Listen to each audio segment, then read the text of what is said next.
네, 김기춘 전 청와대 비서실장 그리고 조윤선 문체부 장관은 장시간의 특검 조사 마치고 지금 집으로 귀가했습니다.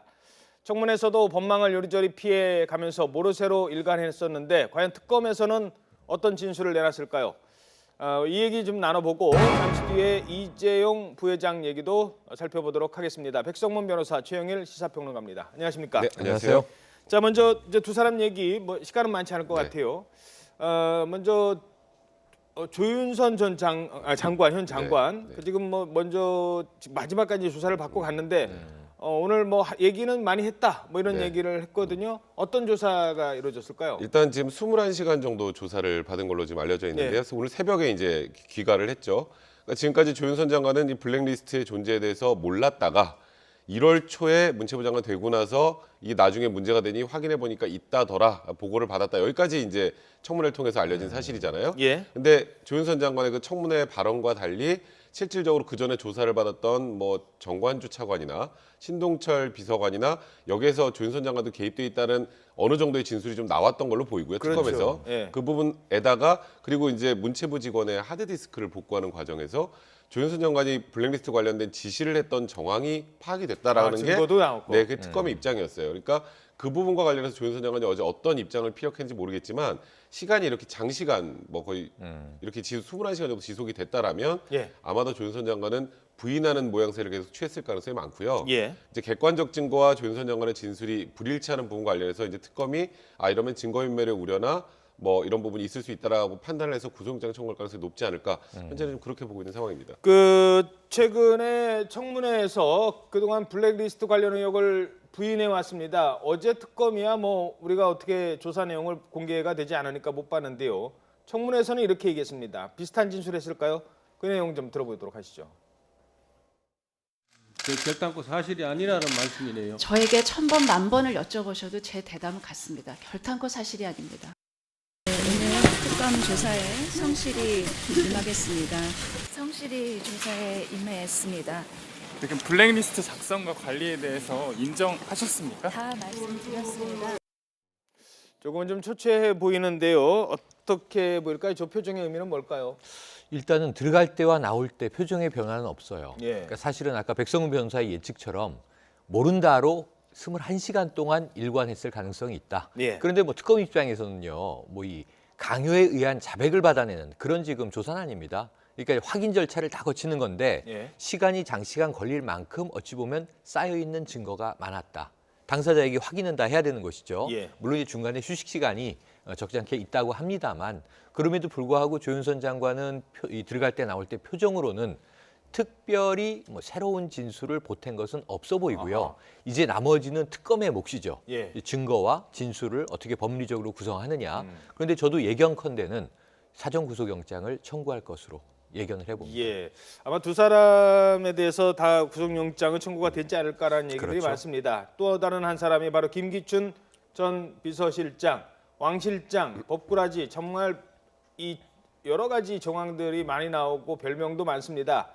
자, 하지만 기자들의 질문에는 입을 꾹 다문 채 말하지 않았습니다. 어제 출석과 조사 후 귀가 모습 저희들이 지금 영상으로 꾸며봤는데요. 먼저 보도록 하겠습니다.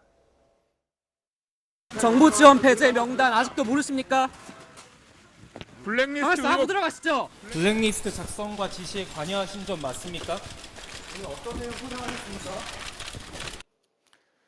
네, 역시 한마디도 안 하고 있습니다. 자, 그런데 최근에 김기춘 전 비서실장 집을 압수수색했는데 거기서 CCTV가 지우려 한 보안업체 직원을 불러서 이거 지워라 라고 한 지금 정황도 지금 발견이 됐죠?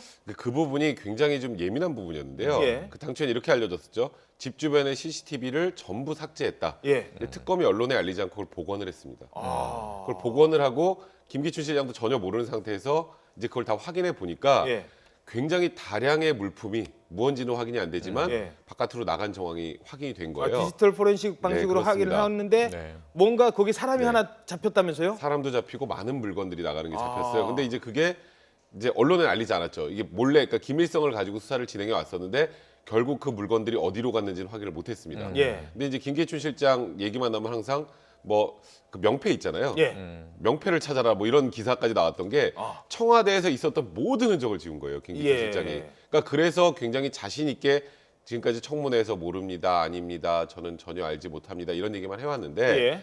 지금 특검에서는 이렇게 어찌 보면 이 집에서 나간 부분을 찾으면 정말 금상첨화겠지만 예. 다른 부분으로도 굉장히 많은 진술 증거들을 좀 확보를 한 상황인 것 같고요. 예. 그래서 어제 김기춘 실장도 들어갈 때도 그렇고 나올 때도 그렇고 한마디도 하지 않았다라는 건 김기춘 실장도 정말 아까 말씀하셨던 법꾸라지는 별명을 갖고 있지만 예. 많이 긴장하고 있구나라는 예. 부분이 요즘 느껴졌었거든요. 사실 어제 김기춘 실장에게는 집에서 나간 그 물품이 어디로 갔는지 무엇인지 그걸 굉장히 많이 캐물었을 가능성이 많습니다. 예, 알겠습니다. 자, 이렇게 해서 아마 두 사람에 대해서는 구속영장이 청구가 될 것 같습니다. 지금부터는 구속영장이 이미 청구가 된 삼성전자 이재용 부회장, 아마 오늘이 이재용 부회장의 삼성 전체의 큰 운명의 날이 될 것 같습니다. 영장실질심사 열리는 날입니다. 물론 오전 10시 반부터 시작됩니다만 그 전에 특검에 잠시 출석을 해서 수사관들과 같이 간다고 합니다. 지금 특검 상황실 한번 보도록 하시죠. 현장 화면 들어오고 있습니다. 자, 취재진들이 이미 모여 있고요. 이재용 부회장이 영장에 오기를 기다리고 있습니다. 영장 실질 심사 과정은 먼저 간단하게 설명을 좀 해주시죠. 이제 영장 실질 심사 과정은 일단 특검에 출석을 해서 이제 원래는 이제 검찰에서 만약 조사받으면 서울지검에서 조사를 받고 오니까 저렇게 미리 먼저 도착해서 하는 일이 별로 없죠. 예. 이제 특검 사무실에서 수사관들과 함께 영장 실질 심사장으로 떠나게 됩니다. 예. 그리고 영장 실질 심사 과정에서도 변호인단과 검찰이 한쪽은 구속의 필요성을 주장을 하고 그렇죠. 한쪽은 구속할 필요가 없다라는 주장을 하는 과정을 거치기 때문에 오늘 예. 검사 4명과 함께 같이 간다고 하는데요. 예. 특검에서는 어떤 검사가 가는지 얘기 안 하고 있습니다. 그리고 삼성 측도 어떤 변호사가 나오는지 지금 얘기를 안 하고 있어서 아하. 거기에서도 일정한 기싸움을 좀 하고 있는 것 같고요. 예. 이제 영장 실질 심사 과정에서 서로 양쪽 다 충분히 소명을 하고요. 예. 그리고 이제 영장 실질 심사를 담당하는 재판관, 재판관. 판사도 예. 이제 직접 이재용 부회장에게 질문을 합니다. 아. 여러 가지를 예. 질문을 다 마치고 나면 이제 그 심사를 오늘 안에 이제 마무리하거든요. 예. 오늘 오전 10시에 이제 영장 실질 심사를 하면 통상적으로는 4시, 5시에 나오는 게 일반적입니다. 제가 이제 보통 의뢰인들 그런 일이 있으면. 근데 아마 4, 5시인데. 이재용 부회장 같은 경우에는 조금 길어질 수 법원도 있겠네요. 엄청나게 고민할 것 아하. 같고요. 그래서 저는 오늘 빨리 나오면 한 8시, 늦으면 오늘 아까 말씀하셨던 내일 새벽까지도 좀 길어질 가능성도 배제할 수 그 없을 것 법정 같네요. 시한은 어떻게 됩니까? 그 시한은 정해져 있지 않아요. 정해지지 네, 않군요. 그렇습니다. 예, 알겠습니다. 자, 이재용 부회장 얼마 전에도 출석했겠습니다만 이미 이제 영장이 청구가 된 상태이기 때문에 오늘 특검에 나오는 모습 또 그리고 이 법원에 출석하는 심경은 다른 때와 정말 다를 것 같아요. 그렇죠. 많이 좀 긴장도 하고 있을 것 같은데 이재용 부회장의 심경 어떨까요 지금? 지금 2008년에 삼성 특검이 한번 있었죠. 예. 그때도 이제 이재용 부회장이 예. 그 이제 이 법망에 걸려서 과연 법적 처벌을 받을 것이냐 초미의 관심이었는데 예. 당시에는 무혐의였습니다. 아하. 근데 2008년으로 돌아가 보면 그때는 실질적인 삼성의 경영자라기보다는 예. 그때는 이건희 회장이 건재할 때예요. 예. 그러니까 부침 밑에서 경영 수업을 받았는데 그렇죠. 그때도 결국은 승계 문제가 굉장히 핵심적인 사안이었습니다. 경영권 승계가. 네, 우리가 삼성 에버랜드 이름을 그때부터 많이 듣게 됐었죠. 그렇죠. 그 에버랜드가 전환사채. 지금은 구삼성물산, 제일모직 합병되면서 현재 삼성물산이 돼 있는 거예요. 그러니까 제가 보기에는 시간이 지금 한 8년 정도 걸렸을 뿐이지 똑같은 이슈가 다시 제기됐고 이번에는 부친이 없는 상태에서 그렇죠. 병원에 있는 본인이 상황에서. 실질적인 이제 경영자로 아. 이번에 이제 받는 겁니다. 나오고 있네요. 예, 지금 이재용 부회장이 특검에 도착을 했습니다. 자, 아마 앞서 좀 지적을 하셨습니다만 오늘 여전히 본인이 대통령 이쪽에 강요에 출석하는 의한 모습 피해자라고 다른 때와 다를 것 같은데요. 자, 다시 한번 들어보시죠. 국민의 노후 자금이 본인의 경영권 승계에 쓰였는데 도의적 책임 안 느끼십니까? 회사 또 수백억 원이 뇌물로 쓰였는데요. 주주나 임직원들에게 책임은 안 느끼세요? 자, 특검에 며칠 전에 출석할 때는 국민 여러분께 송구스럽습니다. 성실하게 답변하겠습니다라는 얘기도 했었는데 오늘은 그 얘기조차 못하는 심경인 것 같아요. 정말 착잡하고 긴장한 상태. 긴장을 한 모습인 것 같네요. 다시 한번 들어보시죠. 네, 지금 출석하는 조금 전의 모습입니다.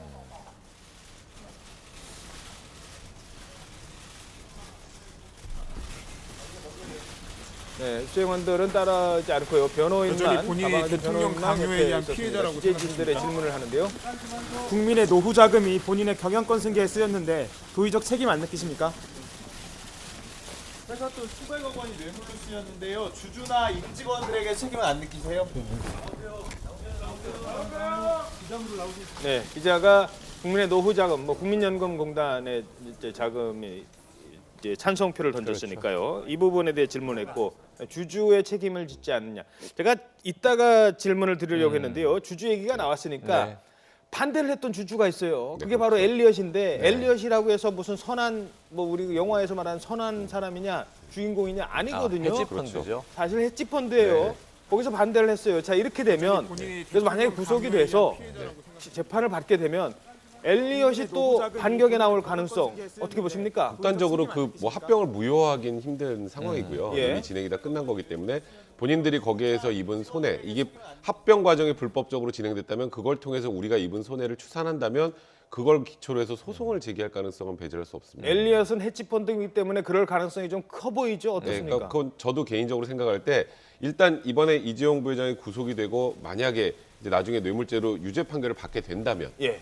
이제 그건 가정입니다. 그렇게 전제가 된다면 그러면 결론적으로 합병 자체가 불법적으로 이루어졌다는 것을 반증하는 거고요. 예. 그렇게 되면 그 불법적인 합병으로 인해서 입은 손해에 대해서 손해배상 청구 소송을 제기할 가능성이 굉장히 높은 상황이죠. 그런가 하면 또 미국 기업이라든가 네. 지금 해외 기업들이 안 그래도 삼성 한번 좀 어떻게 안 되나 하고 있는데 네. 요참에 네. 잘 됐다 하고 공격해 나올 가능성도 좀 있어 보이죠? 있습니다. 그런데 이제 엘리엇 매니지먼트라는 회사는 저희가 선악으로 구분할 필요가 없습니다. 예. 거기 돈을 위해서 투자하는 곳이에요. 그렇죠. 돈이 움직이는 곳이죠. 그런데 문제는 뭐냐면 이게 이 엘리엇만 돈을 위해서 투자한 게 아니라 일반 소액 주주들도 내 재산을 좀 불려보자 재테크로 투자를 하는데 주식에서 삼성전자만큼 우량주가 없잖아요, 우리나라에. 삼성 계열사 주식들도 다 우량주들입니다.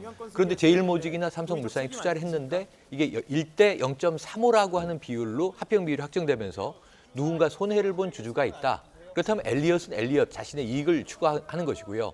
개인들도 이게 위법한 과정으로 합병이 이루어진 거야? 예. 대가성이 있었어? 예. 경영유착이었어?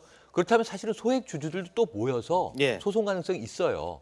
엘리엇은 그것을 주도하는 하나의 시금석일 뿐이지 예. 주주들의 움직임도 앞으로 경제계 내에서 봐야 되는데 어쨌든 문제는 여기서 결정될 것이 예. 국민연금의 동의, 거기에 의해서 합병이 이루어진 것이 예. 대가성이냐 아니냐의 여부잖아요. 예. 그러니까 오늘 구속 여부가 이 박근혜 대통령 입장에서는 둘 다 나쁩니다. 제가 보기엔.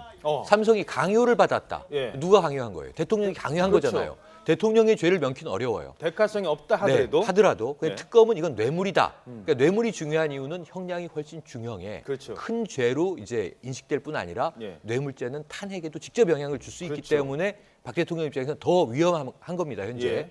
그런데 지금 이 강요라고 삼성은 주장을 계속하면서 예. 특검은 뇌물이라고 주장하는 것과 배치되다 보니까 특검이 구속수사의 필요성을 지금 주장하고 있는 거예요. 만약에 대가성이 있었습니다. 그러니까 뇌물로 볼 수 있습니다라고 실토를 했다면 오히려 구속을 안 하죠. 특검 입장에서는 불구속 수사를 계속 하겠죠. 근데 이 팽팽한 대결이 오늘 법원에서 1차적으로는 예. 강요인 것 같다. 그럼 불구속. 대가성이 있는 뇌물로 볼 수 있겠다. 그럼 구속. 이렇게 결정되는 거 아닙니까? 알겠습니다. 최종 판결은 아닙니다만 예. 그래서 아주 중요한 이 영장의 여부긴 하지만 알겠습니다. 중요한 첫 번째 대결이 되겠죠. 자 지금 보시는 이 화면은 다시 또 다른 특검에서 오늘 조사를 받고 있는 최경희 전 이화여대 총장입니다. 들어보시겠습니다. 청와대당 윗선의 지시를 받고 정유라 씨에게 특혜 제공하신 거 맞습니까? 많은 사람들이 이 교육 비리에서 굉장히 분개심 느꼈는데 할 얘기 없으세요? 하시기 전에 한 말씀 하시죠.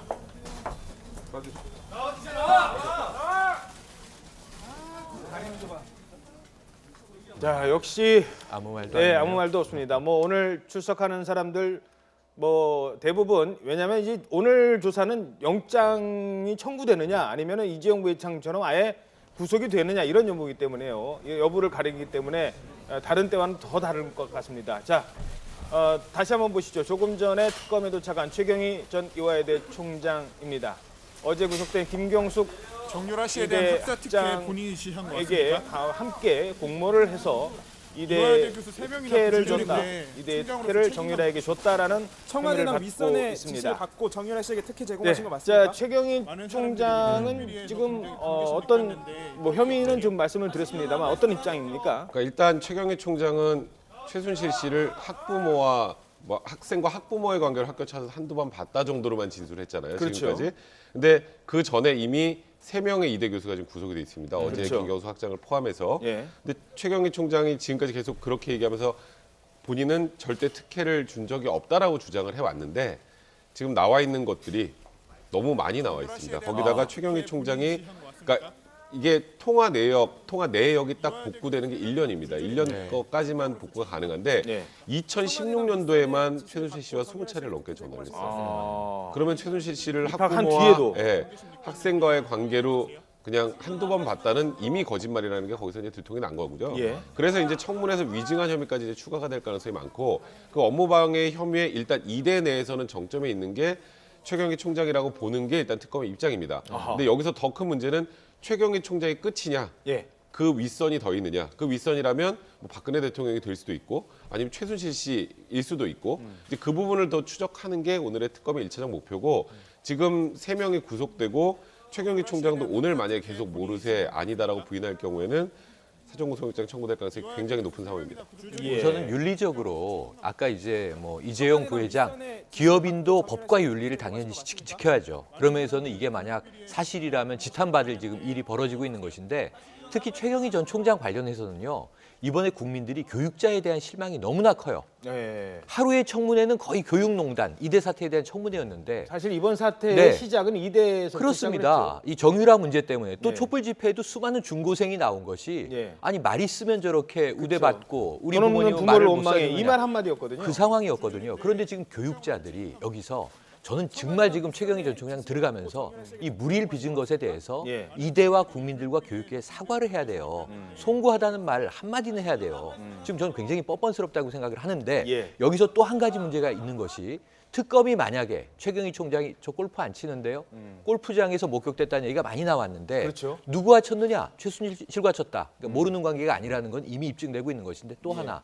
우병우 전 민정수석의 장모인 김장자도 함께 쳤느냐. 예. 지금 이게 매우 중요한 거거든요. 예. 최순실 라인에 함께 했던 이 사회 고위층의 여성들, 최경희 전 총장, 이대를 이제 지휘했던 인물입니다. 예. 그리고 또 우병우 수석의 일가. 이것도 한번 좀 특검에서 지금 확보돼 있는지 우리가 궁금증을 가져볼 대목이죠. 그렇죠. 그러니까 이게 지금 우병우 전 수석의 장모 김장자 씨까지 다 최경희 총장을 중심으로 보면은 인물 관계되는 등장하죠. 등장을 네, 하는 네. 데다가 그 이대 CEO 과정 그 무슨 회입니까? 거기에도 알프스. 알프스에 거기 알프스에도 같이 그 회장으로서 서로 그렇죠. 만나고 그랬잖아요. 네. 그렇다 보면 최경희 전 총장을 이대 특혜 입학뿐만 아니라 그 외의 것들도 특검은 더 조사할 게 많을 것 같아요. 아니, 그럼요. 지금 특검에서 우리가 다 궁금해하는데 근데 왜 우병우 수석은 안 부르지잖아요. 예. 그 우병우 수석 때 관련된 것들이 너무 아직은 조사가 안 된 게 아니냐는 얘기가 많이 나옵니다. 지금 블랙리스트 수사에서도 우병우 수석은 빠져 있고 예. 모든 수사에서 빠져 있는데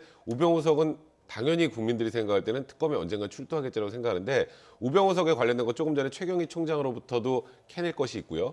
또 어제 그젠가요? 안정범 수석의 얘기에 헌재에서 얘기한 거에 처음으로 이제 등장을 했습니다. 그렇죠. 네, 미르 K스포츠 재단과 관련해서 대책회의를 할 때 우병우 수석도 있었다라는 얘기를 하고 있는데 예. 이 우병우 수석과 관련된 얘기들도 이렇게 다른 여러 피의자들의 진술을 통해서 조각을 맞춰 나간다면 아하. 어느 정도 한 이번 달 아니면 다음 달 정도 초가 되면 물론 지금 다음 달 초까지 박근혜 대통령의 대면 조사를 하겠다고 하는데 그 정도가 되면 우병우 수석도 소환이 될 가능성이 높지 않을까 개인적으로 생각이 듭니다. 알겠습니다. 자, 최경희 총장의 출석 모습은 이 정도로 하고요. 다시 오늘 가장 큰 관심을 모으고 있는 이재용 삼성 부회장 출석 장면으로 넘어가도록 하겠습니다. 자, 이재용 부회장 앞서 얘기를 뭐 쭉 하고 있었습니다만 결국은 뇌물죄가 성립이 되느냐 안 되느냐 그 400억 그렇죠. 넘는 돈을 대가성이 있으셨느냐 대가성 없었는데 워낙 대통령이 여기저기서 이렇게 얘기를 하니 뭐 서류는 이재용 부회장 얘기는 그래요. 네. 서류를 뭐 대통령한테 받았는데 아유 뭐 결국은 돈 달라는 얘기 아니야. 그래서 본인은 읽지도 네. 않고 넘겼다. 그래서 나는 모른다. 지금 그 얘기를 하고 있는 거예요. 그러니까 지금 이재용 부회장을 어떻게든 본인이 빠져나가야 되는 상황이 되다 보니까 네. 대통령이 준 서류를 보지도 않고 툭 던졌다고 하는데 네. 그거는 이제 현실적으로 상식에 좀 맞지 않죠. 그러니까 그렇죠. 지금 어떻게든 삼성은 이 고리를 끊어야 되는 거예요. 지금 국민연금이 삼성을 위해서 합병을 해줬다. 그리고 그에 대한 대가 관계가 있었다면 이건 국민들의 분노가 정말 어마어마해집니다. 예. 아까 기자가 물어봤잖아요. 노후자금으로 그렇죠. 국민들 노후자금으로 지금 그걸 합병을 했다는 거에 대한 도의적 책임 없으니까 이런 얘기를 물어보는 것처럼 국민들은 이 부분에 대해서 굉장히 촉각을 곤두세우는데 삼성이 이재용 부회장이 그거 대가 관계가 있습니다. 라고 하는 순간 삼성 불매 운동은 어마어마하게 확산될 가능성이 높습니다. 그렇죠. 그러니까 삼성 기업 존립 자체에 문제가 생길 수도 있는 거예요. 그러니까 예.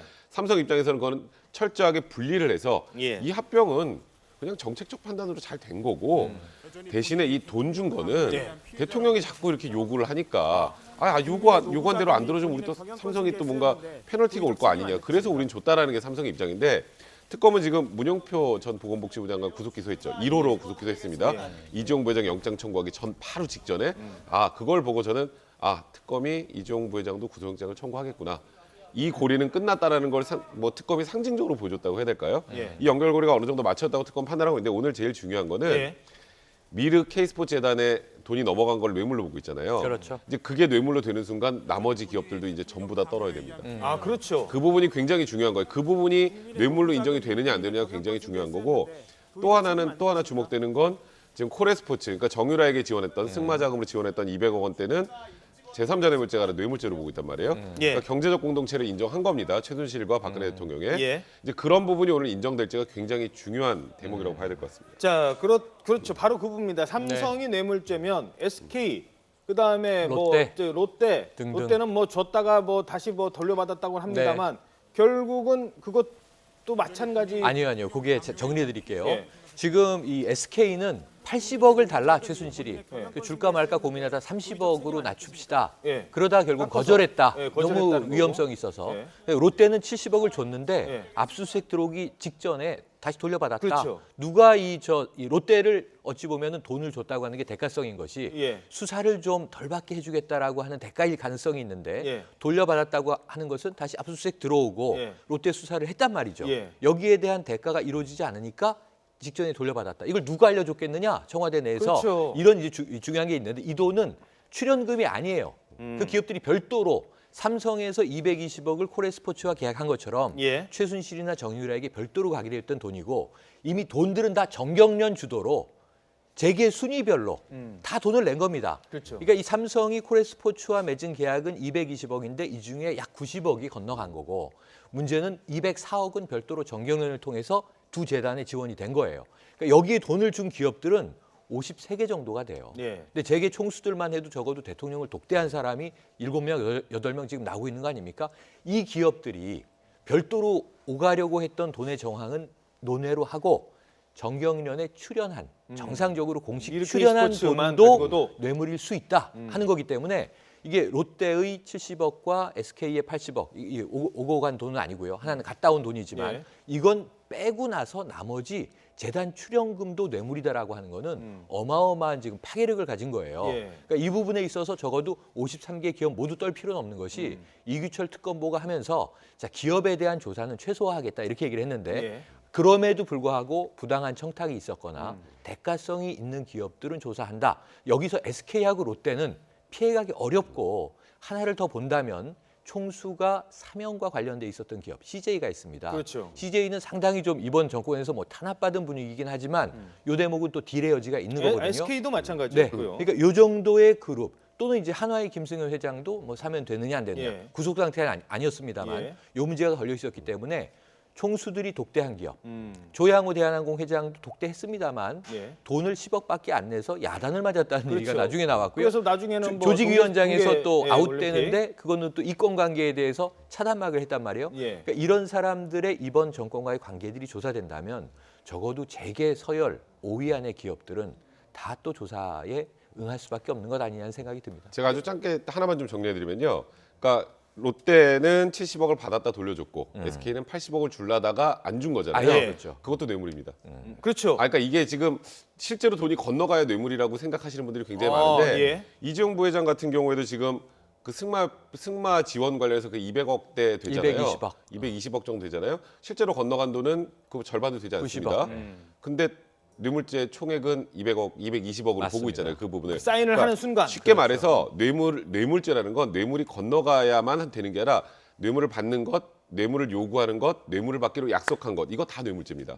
그렇기 때문에 이 SK 80억, 롯데 70억도 뇌물죄 대가 관계가 있다면 무언가 실제로 건너가지 않아도 이것도 뇌물죄에 포함이 될 가능성이 높습니다. 아, 그렇군요. 그러니까 지금 뭐 400억이 넘는 돈이라고 합니다만 실제로 이게 삼성에서부터 뭐 최순실 씨 측에게 다 안 건너갔다 해도 뇌물이 될 수 그렇죠. 있는 거고 말을 사주기로 약속만 하면 말을 오늘 사줬건 내일 사줬건 아니면 뭐 네, 아직 안 아직 안 사줬어도. 사줬건 그거는 뇌물죄가 된다는 겁니다.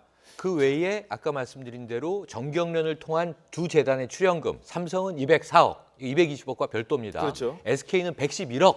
이건 이미 다 낸 돈이고 공식적인 돈이에요. 대통령 말씀으로는 선의에 의해서 이 그야말로 문화체육 융성을 위해서 기업들이 자발적으로 출연한 것인데 이것도 뇌물로 본다면 예. 사실 전체는 50여 개 기업이 떨고 있을 수 있고 적어도 재계 서열 10위 안의 기업들은 떨고 있을 수 있고 SK, 롯데, CJ, 대한항공, 한화 이 기업들은 앞으로 수사 대상에 오를 가능성도 있다. 이걸 좀 유념해야 될 것 같습니다. 알겠습니다. 자, 지금 보시는 이 화면을 간단하게 설명드리겠습니다. 이재용 부회장이 법원에서 열리는 구속 전 피의자 신문, 이른바 영장실질심사에 출석하기 전에 조금 전인 9시 한 10분, 15분 사이에 특검에 도착을 하는 모습입니다. 삼성 서초 사옥을 출발을 해서 특검에 도착을 했고요. 원칙적으로 그렇답니다. 법원에 가기 전에 혼자 그냥 법원에 뚝 가서 저 조사 받으러 왔습니다 이러는 게 아니라 수사관들과 함께 가기로 게 원칙이랍니다. 그래서 특검에 와서 수사관들과 함께 가기 위해서 저렇게 기다리고 있는 거죠. 이렇게 되면 특검에서는 한동훈 부장검사 등 검사 서너 명 정도가 이 부회장과 동행을 할 것이라고 합니다. 잠시 뒤에 아마 9시 현재로는 50분으로 예상이 돼 있는데요. 50분쯤에 한동훈 부장검사 등 검사 서너 명이 이 부회장과 동행을 할 것으로 전망됩니다. 그 뒤에 이 부회장은 법원에서 10시 반으로 예정이 돼 있는데요. 구속 전 피의자 신문에 출석을 하고 다시 특검 사무실로 돌아와서 오늘 구속될지 여부를 기다릴 것으로 보인다고 합니다. 만약 구속영장이 발부가 되면 특검에 있다가 곧바로 구치소로 간다고 합니다. 좀 일찍 나오는 것 같네요. 나오네요. 네. 지금 한동훈 부장검사 등 검사와 많습니다. 한 말씀 해주시죠. 이재용 부회장이 좀 일찍 출발하는 것 같습니다.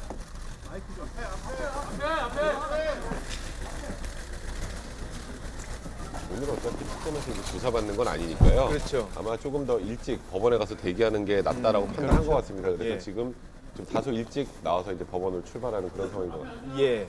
자, 이제는 지금까지는 이재용 부회장 자신의 승용차를 타고 왔습니다만 아마 지금부터는 본인의 승용차가 아닙니다. 특검은 본인이 뇌물 제공 특검에서 책임자로 보고 제공해줬다고 있는데 표현해야 되나요? 왜 특검에서 타라고 하는 차를 타고 가는 겁니다. 의혹들이 너무 많습니다. 한 말씀 해주시죠. 이제부터는 자유가 아닙니다. 본인이 가고 싶다고 가는 게 아니고 본인이 남고 싶다고 해서 남는 건 아닙니다. 물론 구속영장 청구되지 않았습니다만 조사를 받는 과정도 특검에 있기 때문에 이제부터 지금 타고 가는 차도 특검에서 제공하는 차를 타고 갈 것으로 전망됩니다. 본인 승용차가 아니라. 자, 대한민국 최고의 기업이라는 삼성이 대통령에게 뇌물을 준 혐의로 특검은 지금 본인이 뇌물 제공 구속 또한 책임자로 보고 을 있는데 그에 대해 결정하기 위한 영장실질심사를 받기 위해서 법원으로 의혹들이 너무 이동을 많습니다. 하는 한 말씀 모습입니다. 해주시죠. 국민연금 얘기를 구태여 꺼내지 않더라도 많은 국민들은 찹찹함과 답답함 그리고 실망감으로 이 장면을 지켜보고 있습니다. 자, 앞서 이제 간단하게 쭉 이렇게 얘기를 했습니다만 지금 삼성의 논리는 어느 정도 이제 얘기를 했고요. 국민들 논리를 좀 얘기해 보도록 하죠. 국민연금이라는 게 그렇지 않아도 고갈됐네, 돈 많이 됐네 그러고 있는데 어떻게 그 결정 과정이 그렇게 쉽게 이루어졌느냐? 지금 물론 문영표 장관은 구속이 됐습니다만 전 장관은 구속이 됐습니다만 그 과정도 아직은 다 밝혀지진 않았죠. 그 과정도 좀 드러나야 될 부분이 많이 있을 것 같습니다. 맞습니다. 그 마지막 핵심이 결국은 이 국민연금이 그 밑에는 이제 기금지원운영본부에 홍한선 본부장의 소환으로 이게 시작된 거 아닙니까? 그렇죠. 그리고 나서 문영표 당시 복지부 장관이 지시했느냐? 지시했다. 그럼 지시 받았느냐? 지시는 안 받았다. 예. 그러다가 결국은 지시 받았다. 대통령의 지시가. 여기까지 나오면서 들어간 거고요. 또다시 대통령에게 이 문제가 올라갑니다. 예. 그 사이에 뭐 경제수석, 안종범 뭐 등등 다 있는 거죠. 그렇죠. 그런데 결국은 이 국민연금은 삼성의 논리가 어떻게 이제 반박이 되고 있냐면 예. 국민연금은 손해 본 것이 없다. 합병으로 인해서 이 처음에 한 580억 정도 손실을 봤다. 예. 크게는 6천억 정도 손실을 봤다. 이게 주가에 대한 평가인데 예. 주가에 대한 평가가 좀 다양하게 나오는 건 사실이에요. 그리고 600억 손실과 6천억 손실은 격차가 너무 크잖아요. 그렇죠. 삼성 측에서는 주가로만 봤을 때는 손실은 없다. 오히려 국민연금은 삼성의 주식을 잡고 있고 합병을 통해서 이익을 받고 이익을 볼 것이다. 이렇게 이익을 보게 될 것이다라고 예측을 해요. 그럼 국민연금은 손해가 없지 않습니까 하는 문제인데 이것과는 또 논외로 특검의 논리는 뭐냐 하면 예. 승계 구도 자체가 불법적인 거다. 결국은 이재용 부회장의 삼성 그룹 내 지배권을 강화하기 위해서 복잡한 이 주식의 이 연계를 합병을 통해서 얻은 이익이 3조에 달한다라고 특검을 발표를 했거든요. 예. 그러니까 이것은 국민연금의 손실액과는 또 별도의 문제예요. 이건 이재용 부회장이 개인적으로 이 개인적으로 합병의 얻는 결과 3조 원의 이익을 개인적으로 얻었다. 혹은 이게 뭐 또는 개인이 아니라 예. 삼성의 리더로서의 어떤 지배권일 수도 있습니다만 그래서 좀 국민연금이 정말 손해를 받는지 아닌지 손실액에 대해서는 평가가 필요한데 여기서 또 경제 전문가들은 어떤 얘기를 하면요. 주가라는 게 업다운이 늘 되는 거고 예. 경제 환경에 따라서 바뀌는 거기 때문에 주가로 이익을 얻었네 손해를 받네 이 국민연금에 평가할 것이 아니라 예. 이게 정당한 비율로 합병이 됐더라면 예. 국민연금이 더 얻었어야 할 기회비용을 날린 것까지도 예. 이 손실로 보아야 한다라는 또 주장이 있는 거거든요. 예. 이건 경제 전문가 영역에서 조금 손실과 평가에 대한 정리를 한번 해주지 않으면 이건 계속 잘못된 숫자가 돌아다닐 가능성이 있어요. 알겠습니다. 삼성도 이건 좀 우려하는 대목이고 예. 바로잡고자 하는 부분인데 예. 문제는 어쨌든 중요한 건 노후 자금을 쥐고 있는 연기금이 만약에 개인적인 이유와 목적 때문에 부당한 지시에 의해서 뭐 합병에 동의를 했다. 이건 좀 심각한 문제가 남는 건 사실입니다. 돈 얘기도 돈 얘기지만요. 국민들의 기억에는 아니 이게 그 전에도 이미 에버랜드 전환 사채 문제 네, 터졌을 네, 때 네. 당시에 이학수 뭐 실장 그랬죠. 뭐 구속되고 그랬을 그랬죠. 때 그래서 결국은 부친 뭐 이건희 회장까지도 뭐 교도소를 그렇죠. 간에 만에 막 그렇죠. 논란이 됐을 때 이미 그때도 사과하고 다시는 이런 일 안 하겠다고 맞습니다. 반성하겠다고 했습니다. 그런데 결국은 뭐 경영권 승계가 물론 중요한 문제겠죠. 이런 편법을 동원을 해서 결국은 경영권 승계를 이뤄냈다는 게 이걸 지켜보는 국민들 입장에서는 아 그때도 반성 못했고 지금도 반성 못하겠구나 이런 생각 드는 거 아니겠습니까? 그러니까 국민들 입장에 정말 씁쓸하죠. 이거는 그때 당시 아까 말씀하셨던 것처럼 에버랜드 전환 사채 문제가 터졌을 때도 국민들이 굉장히 안 좋은 시선으로 바라봤었는데 이번에는 더하죠. 국민연금이 이용됐으니까 예. 국민들 입장에서 보면. 예. 근데 이제 그러니까 삼성은 어떻게든 이 국민연금과 관련된 부분은 그건 청와대도 마찬가지입니다. 어떻게든 털어내려고 지금 계속 하고 있고 부인하는 모양새고요. 예. 청와대도 아까 말씀하셨던 것처럼 문영표 보건복지부 장관이 결국은 대통령이 지시했다는 걸 시인했고 안종범 수석의 수첩 또 안종범 수석의 진술에 의해서도 박근혜 대통령이 임기 안에 승계 구도를 마무리해야 된다라는 그렇죠. 표현까지 나옵니다. 그렇죠. 근데 이제 박근혜 대통령은 설 당시에 그 기자 간담회에서 정책적 판단이라는 얘기를 했어요. 그때 국민들 다 찬성하지 않았어요. 예. 해외 헤지 펀드가 들어와서 하는 거에 대해서 국민 여론이 안 좋았기 때문에 그건 정책적 판단한 겁니다라는 취지로 좀 넘어가려고 하는 분위기인데 예. 이제 문제는 국민연금에서 이 정도 중요한 합병을 할 때는 외부 전문위원회에서 그렇죠. 이제 이 합병 여부를 결정을 해야 되는데 예. 내부적으로 그냥 결정을 끝냈잖아요. 예. 이제 그런 것들까지 다 이게 외부적으로 나오다 보니까 무언가 국민연금이 합병을 찬성하는 과정에 불법적 요소가 개입됐다라는 거는 어느 정도 이제 드러난 사실이거든요. 예. 이 부분이 지금 국민들을 어찌 보면 가장 불편한 시선으로 삼성과 청와대를 바라보게 만드는 것 중에 하나가 아닌가. 또 하나는 그래서 특검에서도 이 부분을 가장 먼저 수사의 타겟으로 삼았던 게 아닌가 이런 생각이 네, 듭니다. 간략하게 첨언을 드리면 해외의 시각을 좀 참조해야 돼요. 이 이재용 부회장이 구속되면 이 우리나라 경제가 흔들린다. 삼성이 뭐 망한다. 좀 이런 이야기를 재계에서도 그 우려를 얘기를 좀 내고 해보죠. 예. 그것도 지금 특검에서 고민했다. 그 네. 결과 이규철 특검보가 이 구속영장 발표하면서 무슨 얘기를 했습니까? 경제적 파장도 고려했고 고심했는데 경제보다 정의를 바로 세우는 일이 중요하다. 이 워딩 하나가요. 국민들에게 사이다 같은 발언으로 회자도 됐지만 예. 해외 시각, 예를 들면 파이낸셜 타임스라든가 해외 네. 경제지들에서 분석하건데 이재용 부회장이 구속되더라도 삼성은 더 잘 될 것이다예요. 그리고 우리나라 촛불 집회를 바라보면서 한국 경제는 앞으로 투명해질 것이고 더 선진국으로 갈 것이다. 라고 하는 선진국 관점에서의 해석들이 굉장히 많이 나오고 있어요. 예. 우리나라 경제 미래에 대해서. 오히려 투명성이 더 높아지는 왜냐하면 계기가 지금 된다. 이 뭐 최순실 게이트 우리가 뭐 주술도 등장하고 미신도 등장하고 굉장히 어수선해 보이지만 한 가지로 정리하면 핵심은 정경유착이 예, 그렇죠. 21세기에도 대한민국에서 사라지지 않았다. 오히려 더 지금 강화되고 있는 게 아닌가? 굴지의 기업과 대통령이 독대를 하면서 정유라의 말을 지원하는 대가로 국민연금을 뭐 운용했다. 이거 굉장히 놀라운 일 아닙니까? 그렇죠. 그러니까 정경유착의 고리가 끊기면 예. 대한민국 경제가 망하느냐? 더 투명해지고 더 건전해지고 건강해질 것이다. 예. 물론 이게 단기적 시점과 중요한 시점은 차이가 있겠습니다만 예. 해외에서도 경제 전문지들은 이러한 좀 올바른 좀 건강한 평가를 하고 있다는 걸 우리가 인정할 필요가 그러니까 있습니다. 뭐 설령 이재용 부회장이 구속된다 하더라도 삼성의 경영에는 뭐 휴대전화 만들어 팔고 네. 우리 뭐 경제 반도체 잘 활동을 되고 하는 데는 있고요. 반도체 요즘 뭐 잘 네. 나간다고 하니까 큰 문제가 없을 것이다라고 보는 사람들도 있다는 점입니다.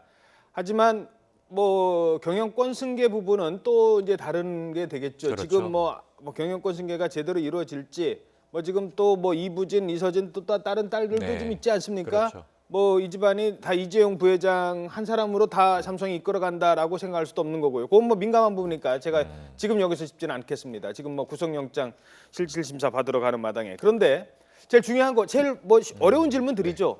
영장 어떻게 발부될까요? 구속될까요? 어떻게 이렇게 보십니까? 말씀드릴게요. 이번 이재용 부회장 특검에서 혐의가 특검에서 보고 있는 혐의가 430억 원의 뇌물 공여잖아요. 일단 예. 첫 번째. 그리고 일정액 아직 횡령 액수는 명확하게 나오지 않았습니다만 횡령, 그러니까 그건 특정경제범죄 가중처벌 등하는 법률 위반에다가 청문회에서 위증한 겁니다. 예. 이 430억의 의미가 건국 이래 뇌물 공여 최대 액수입니다. 아 그렇습니까? 네, 건국 이래 최대 액수예요. 근데 이 부분이 만약에 법원에서 봤을 때 이거는 이런 객관적인 증거로 봤을 때 인정이 되네 하면 구속영장 발부의 가장 중요한 첫 번째 기준이 범죄의 중대성입니다.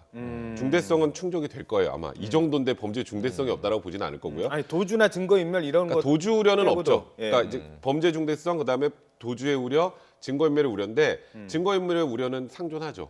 사실 지금 이재용 부회장하고 지금 아직 구속되지 않고 불구속 수사를 하겠다라고 네. 했던 것, 아까 그 경제적 파장을 특검에서 고려해서 최지성 부회장, 장충기 사장, 박상희 사장 구속영장 청구 안 하고 불구속 수사하겠다고 밝혔잖아요. 네. 그 이분들하고 사람들이 하면 된다. 네, 예. 이분들하고 또 말 맞출 가능성이 말 맞출 있잖아요. 가능성도 있고. 그러니까 이 부분, 그러니까 쉽게 말해서 범죄 혐의가 지금 영장 전담 판사 입장에서 보면 이 정도면 충분히 소명됐다라면 오늘은 경제적 논리를 들어서 영장을 기각하지는 않을 겁니다. 예. 그러니까 결국 뇌물수수 혐의가 인정이 되느냐 되지 않느냐에 예. 따라서 오늘 영장 발부가 결정이 될 가능성이 많습니다. 아 그렇군요.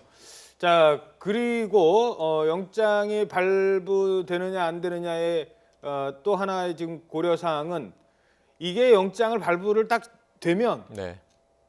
뇌물 준 사람 이제 거의 어느 정도 이제 그 신뢰도가라고 할까 검찰 수사의 그렇죠. 신뢰도가 있는 거잖아요. 그렇죠. 가능성이 있다고 보는 건데 아니 그러면 뇌물 받은 사람 쉽게 말해서 박근혜 대통령 네. 이 부분도 이제 결정을 하는 거예요. 어느 정도는. 입증 가능성이 매우 높아지는 거죠. 예. 그래서 이제 이규철 특검보에게 이 영장을 칠 때 기자들이 많은 일분일답을 했는데 간단하게 정리하면 자 뇌물 공여는 명확하다고 특검은 판단한 거다. 뇌물을 준 쪽에선 줬다. 근데 뇌물을 수수한 쪽이 이제 뇌물죄에 걸리는 거잖아요. 이게 직접 뇌물이냐, 제3자 뇌물이냐. 이게 박 대통령과 최순실 두 명만 딱 있는 겁니다. 예. 왜냐하면 삼성에서 온 돈은 최순실 측으로 일단 간 거기 때문에 물론 예. 재단으로 간 돈도 간접적으로 최순실에 대한 뇌물이다. 그렇죠. 그렇다면 문제는 그 사이에 박 대통령이 있는 거예요. 왜냐하면 독대를 했고 여기에 대한 다양한 압박을 삼성에게 심지어 독대하는 40분 동안 20분 동안 화를 냈다. 불같이 화를 냈다. 역정을 냈다. 왜 승마 지원 열심히 안 하십니까? 라는 얘기를 들었다. 그런데 아까 이재용 부회장이 뭐 문서 하나 받고 내용 이해가 안 돼서 예. 임원들에게 던졌다. 예. 이건 지금 면피가 안 되는 얘기예요. 청문회에서도 그렇게 얘기하긴 했어요. 왜냐하면 대통령과 독대할 때 무슨 얘기인지 이해가 안 돼서 끝나고 돌아가서 이 회사 임원들과 회의를 해보니 돈을 내라는 거구나. 승마 지원하라는 거구나 하고 나중에 알았다라고 얘기를 했는데 이 진술이 의미가 없어진 게 대통령과 독대해서 대통령이 20여 분 동안 화를 냈으면 무슨 생각을 했겠습니까? 정신 번쩍 차리고 이게 무슨 일이지? 예. 빨리 이거 해결해야 되겠네라고 하지 않았겠습니까? 예. 그러니까 이런 정황들이 있는 것인데요. 결국은 이 특검 쪽에서는 이 다음 수순이 그럼 뇌물 수수한 쪽에 대한 쪽으로 넘어가니까 2월 초에는 대통령 대면 조사가 필요하다고 이미 언급한 것이 아닌가 이렇게 추정할 수 있겠죠. 뭐 지금 뭐 구속이 되느냐 안 되느냐를 따지는 마당에 이게 어느 정도 중요한 건지는 모르겠습니다만 이재용 부회장이 줄기차게 기억이 안 난다고 했던 게 있습니다. 뭐 청문회 때 많이들 의원님 죄송합니다. 그게 정말 기억이 안 나네요. 언제 최순실 알았습니까? 네, 라는 네. 부분이거든요. 왜 이재용 부회장은 최순실과의 관계를 그토록 기억하고 싶지 않았을까요? 지금 오늘 구속되면은 그 관계와 최순실 수사와의 관계 어떻게 되는 겁니까? 그러니까 지금 이재용 부회장이 그렇게 얘기했죠. 그 당시에 굉장히 고뇌하면서 기억하는 그런 모습을 보이면서 2016년 초에 알았다. 존재를 알았다라고 했는데 이제 문제는 2015년 초에 알았던 정황들이 많이 나오고 있습니다. 근데 이재용 부회장이 2016년 초에 알았다고 진술한 이유는 뇌물자 고리 끊으려고 했던 거예요. 맞아요. 2015년 7월 25일이 굉장히 중요한 날이었기 때문에 그것 때문에 그렇습니다. 알겠습니다. 자, 오늘 일단 두 분과 함께 이재용 부회장이 특검에 나와서 지금 법원에 영장실심사 받으러 가는 모습까지 전해드렸습니다. 두 분과는 여기까지 얘기 나누도록 하죠. 고맙습니다. 고맙습니다.